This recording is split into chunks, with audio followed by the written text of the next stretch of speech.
Mesdames et messieurs, bonjour. Merci de nous suivre sur la mer des radios. Au sommaire, réunion hier à Lomé du cadre de concertation État-secteur privé. Les progrès enregistrés dans le cadre des deux mondes du secteur privé ont été relevés lors des échanges. 39e journée du comité permanent inter-État de lutte contre la sécheresse dans le Sahel, SILS. Elle a été marquée hier à Lomé par une rencontre sur les systèmes d'irrigation performants et durables en vue d'une agriculture performante. Et puis soir au football, la Fédération togolaise de football FTF a lancé un appel à candidature pour une formation des entraîneurs de football féminin. Les candidats doivent avoir entre 20 et 40 ans. Les candidatures féminines sont fortement encouragées.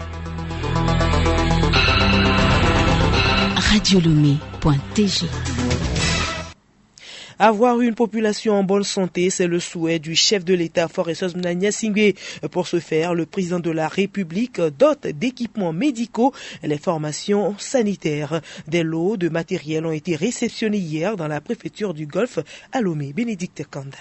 Le kit est composé notamment de lits d'hospitalisation, de matelas, de tables de chevet, de tables d'accouchement, de lève-patient, de jambières, d'épauliers, de potences, de cuvettes et de matelas d'accouchement électriques.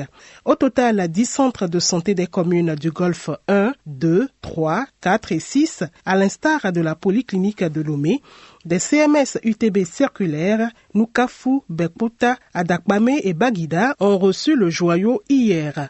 Ce geste du chef de l'État va permettre la résolution de certains problèmes selon Dr Agbetia Fakofi, directeur préfectoral de la santé du Golfe. Nous avons des équipements destinés à la médecine générale, à la pédiatrie et surtout à la maternité, adaptés au type d'accouchement. La qualité de ces équipements va contribuer beaucoup à la lutte contre les infections nosocomiales. Car nous savons la vétusté des matériels que nous avions avant, nous allons tout simplement les remplacer. Nous ne savons pas quel mot utiliser pour remercier le chef de l'État qui a écouté nos cris parce que nous avons exprimé nos besoins et c'est sur la base de cette expression de besoin qu'il a su commander ces matériels de qualité. Donc on ne peut être que très content quand on est prestataire de soins et que nous avons des équipements neufs. À la fin de la cérémonie, les bénéficiaires n'ont pas manqué d'exprimer leur joie. Je suis très honoré d'avoir assisté à cette cérémonie de remise solennelle des dons faits par le chef de l'État. Nous nous promettons que le bien usage sera fait et nous lui remercions infiniment.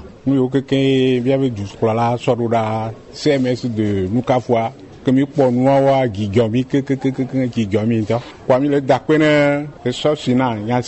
Le secrétaire général de la préfecture du Golfe, Lébéné Bernard, représentant le préfet du Golfe, a exhorté les prestataires de soins à utiliser le matériel à bon escient. La tournée se poursuit dans les centres médicaux d'Adidogomé, de Didjolé et de Ségbé cet après-midi.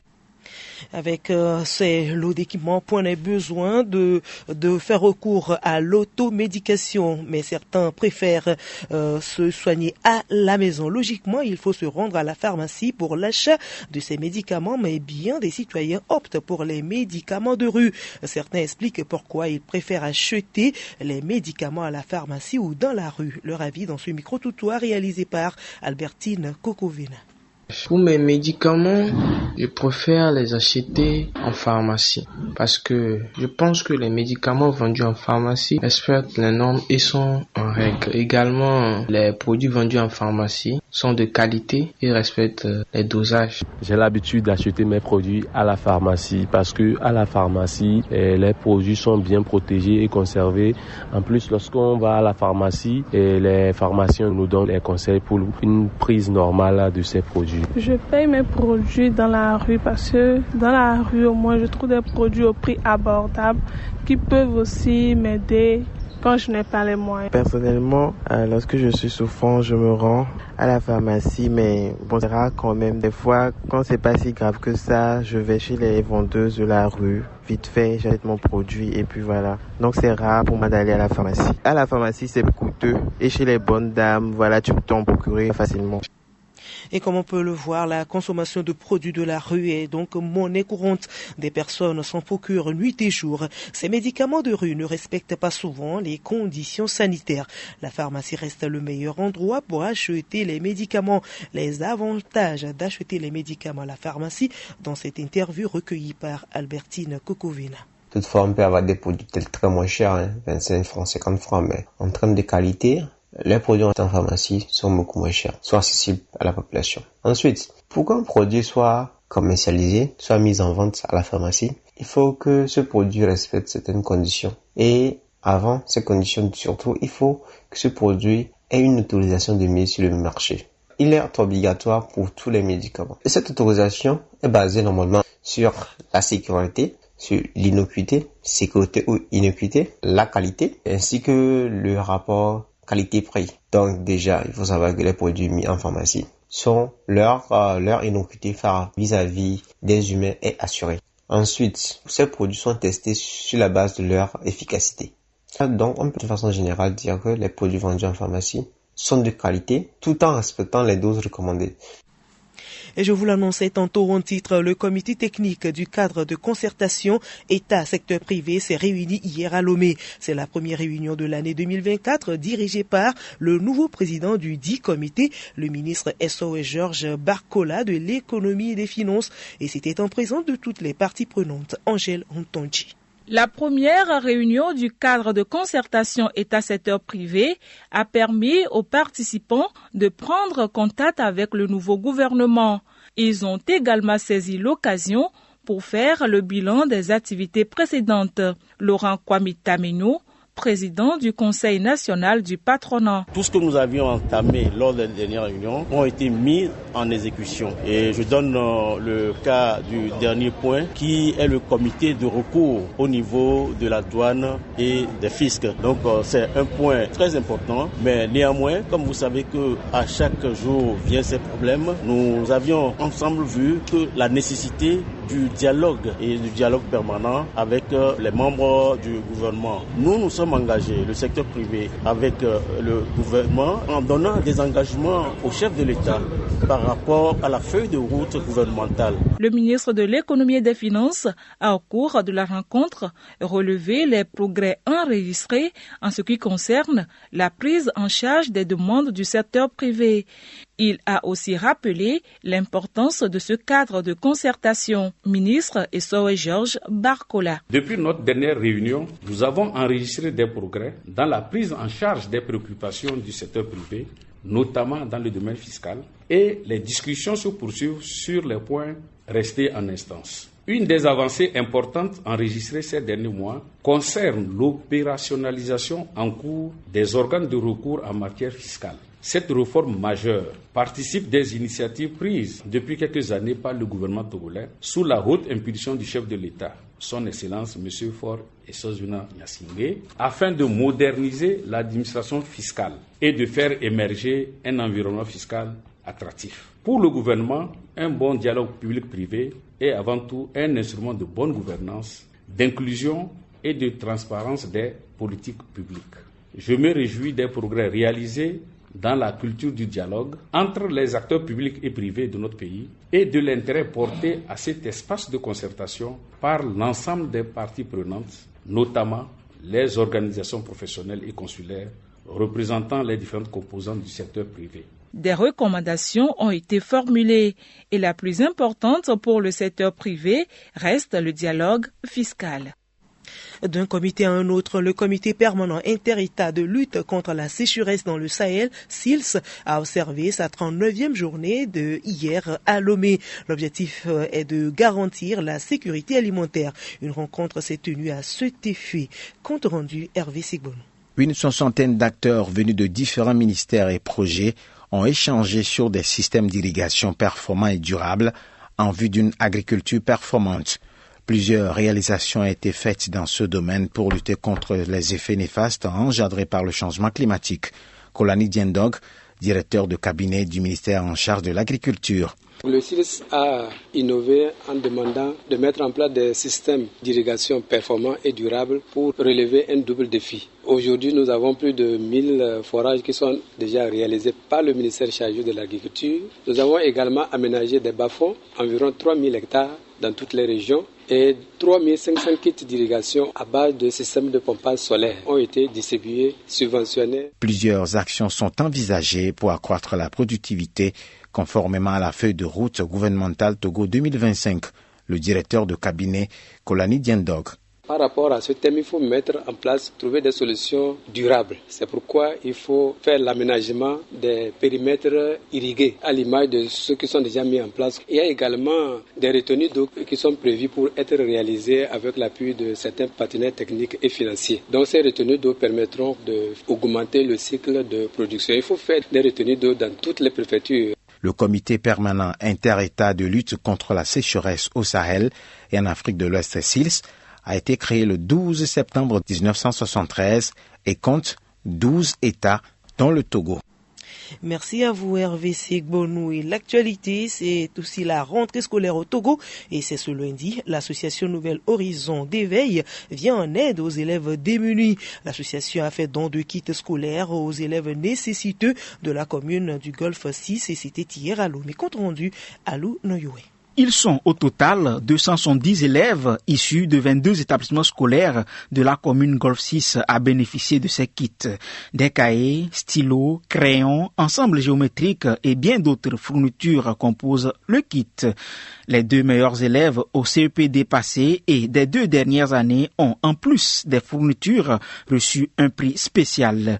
En dehors des kits scolaires, ils recouvrent une enveloppe de 100 000 chacun qui seront versés en 3 tranches tout au long de l'année. Vincent, Kodo Jacob et Amouzovi Clara ont respectivement obtenu 130,25 points et 129,50 points au CEPD 2024. Je remercie l'association Nouvel Horizon d'éveil pour son don. Je me sens content pour ce don. Je compte faire plus. Le secret, c'est que j'apprends bien pour bien réussir. Je pense bien plus apprendre plus que ça. J'aimerais être la première de la commune. Et je remercie l'association Nouvel Horizon d'éveil pour son don qu'il m'a fait. Je remercie aussi mes parents parce qu'ils m'ont soutenu de bien apprendre. Et je promets de bien apprendre et de réussir l'année prochaine. Selon Michel Agbeonou, président de l'association Nouvel Horizon d'éveil, la rentrée scolaire ne peut plus être source d'angoisse pour les élèves démunis. L'initiative va les soulager. Nous avons constaté que la fréquentation pour l'éducation a connu de baisse. Et la plupart, c'est ceux qui n'ont pas de moyens pour faire les études. Donc l'association luttant dans ce domaine, a jugé bon d'accompagner ces élèves démunis et orphelins pour qu'ils poursuivent leurs études. Le journal Hélène Assabi. À l'étranger, au Sénégal, le président Bassirou Diomaye Faye a annoncé la dissolution de l'Assemblée nationale. Les Sénégalais sont appelés aux urnes le 17 novembre prochain pour des élections législatives anticipées. Les États-Unis sont favorables à l'élargissement de 2 sièges pour l'Afrique au Conseil de sécurité de l'ONU. L'annonce faite hier n'est pas nouvelle. Elle a été faite par Joe Biden, le président américain, il y a 2 ans. Mais maintenant, l'administration Biden-Harris met une proposition concrète sur la table. Mais la position américaine ne répond pas non plus à l'ensemble des attentes africaines, car l'ambassadrice a précisé que les États-Unis ne voulaient pas élargir le droit de veto au-delà des 5 membres permanents actuels, notamment les États-Unis, le Royaume-Uni, la France, la Chine et la Russie. Écoutez Radio Lomé sur le web sur le www.radiolomé.tg. Magazine Rendez-vous Culture, le Togo dispose d'un guide de loisirs. C'est un recueil des jeux traditionnels. Et ce week-end sera marqué par un concert live pour la fin des belles vacances. Geneviève Pognon. Du concert live pour finir en beauté les vacances. Level Gospel organise un méga concert dénommé Wenyemaou, c'est toi l'éternel en français. L'événement se déroule le 6 octobre prochain au centre togolais des expositions Foire Togo 2000 à partir de 16h. Artistes invités à ce rendez-vous culturel, Eric Assi, Mautotete, Précieux et Jean Charlot. Un autre concert, celui de l'artiste Dadju, qui donne rendez-vous à ses fans le 16 septembre prochain au concert VIP à l'hôtel du 2 février, 17 septembre, concert grand public à la plage face à l'hôtel Onomo. Et puis le Togo actualise son recueil de jeux traditionnels. Le document a été validé le 12 septembre dernier, conçu suivant une approche scientifique qui a permis de collecter, d'analyser, de traiter des données recueillies sur le terrain. La mouture permettra de raviver les pratiques culturelles ludiques du pays et favoriser la transmission de génération en génération. Le nouveau recueil est désormais disponible et sera bientôt lancé pour permettre aux populations de se l'approprier. Sport football, davantage de candidatures féminines pour la future session de formation des entraîneurs de football féminin. C'est le vœu de la Fédération togolaise de football FTF. Elle a lancé un appel à candidature qui prend fin le 30 septembre prochain. Solim Lemou pour des précisions. L'appel à candidature concerne les joueurs et joueuses des clubs de première et deuxième division, des éducateurs des deux sexes des centres de formation, des enseignants de sport résidant au Togo, âgés de 20 à 40 ans, être titulaire du BEPC pour les filles et du Bac 2 pour les hommes, avoir une bonne maîtrise de la langue française et une bonne connaissance de la pratique du football et du sport en général. Les dossiers de candidature doivent comporter une lettre de motivation, un curriculum vitae détaillé, une copie des diplômes et qualifications obtenus et un certificat médical datant de moins de 3 mois. Tous ces dossiers doivent être déposés au secrétariat général de la FTF au plus tard le 30 septembre à 17h. Football national toujours, Entente de Dahomey se prépare activement pour la reprise du championnat D1 Lonato. Les jaunes et bleus de Kodjovia Kope Adiololo ont un nouvel entraîneur. Il s'agit de Cedro Kofi Gakpe Gongo, ancien joueur de Gboulesu, préparateur physique et entraîneur adjoint de Dito de 2020 à 2023. Il est aussi formateur des entraîneurs de football du Togo pour les licences CAF de 2012 à 2016. Cedro Kofi Gakpe Gongo aura la lourde charge de porter Entente 2 au haut du tableau. Et puis, second tour préliminaire de la Coupe de la Confédération, ASK de Kara reçoit ce dimanche ASEC Mimosas de la Côte d'Ivoire au stade de Kégué à 16h. L'association sportive des employés de commerce ASEC a été fondée le 29 avril 1948 et a remporté le championnat de la Côte d'Ivoire 29 fois, dont un règne sans partage entre les années 90 et 2000 où le club a remporté 15 fois le titre en 17 ans. Les Mimosas ont remporté la Coupe de la Côte d'Ivoire à 23 reprises. Le club d'Abidjan a en 1998 remporté la Ligue africaine des champions et la Super Coupe de la CAF en 1999. Les couleurs des Mimosas sont le jaune et noir et le noir. Un gros morceau pour les conducteurs de la COSA qui ont à cœur de jouer les phases de groupe de la Coupe de la Confédération pour la toute première fois de leur histoire.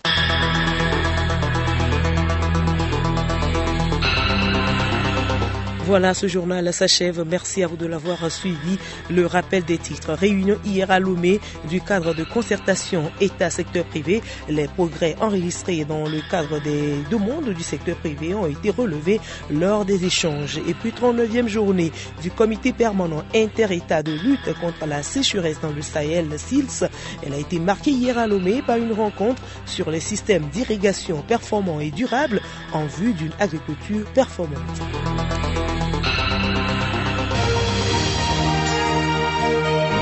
Radio Lomé, boîte postale 434, email radiolomé@radiolomé.tg. radiolomé.tg